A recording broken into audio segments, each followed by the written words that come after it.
L'intérêt des applications numériques, c'est que ça repose sur l'enregistrement en permanence de la trace GPS, donc qui valide les points de passage, au poste. Et la plupart des applications permettent a posteriori de faire des visualisations des différents itinéraires parcourus. Donc vous allez pouvoir faire des analyses d'itinéraires assez intéressantes.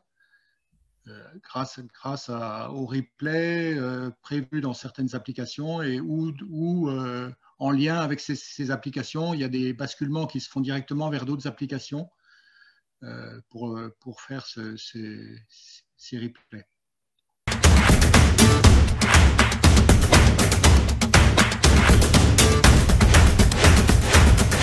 L'intérêt au sein d'un club, c'est justement de pouvoir mettre en place assez facilement des exercices. Le principe de ces applications, c'est que normalement, il n'y a pas forcément besoin d'aller mettre en place du matériel en forêt.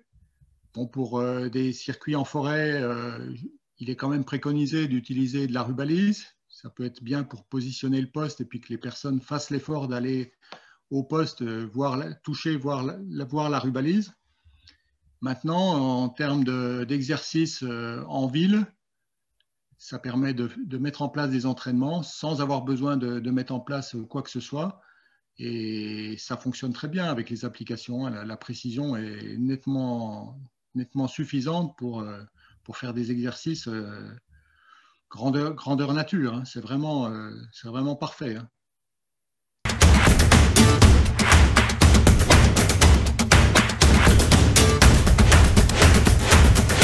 L'intérêt face au contexte de restriction, c'est qu'on peut mettre en place sur une durée relativement longue.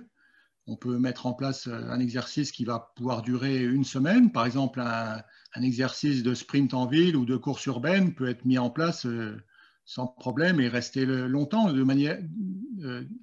Comme on ne va pas mettre en place de balises, ni même de rubalise, on n'aura aucun problème à laisser l'exercice en place sur une durée assez longue. Et ça, c'est vraiment actuellement un plus parce que tout le monde ne viendra pas au même moment. On va pouvoir étaler on va pouvoir étaler dans le temps les exercices faits par chacun.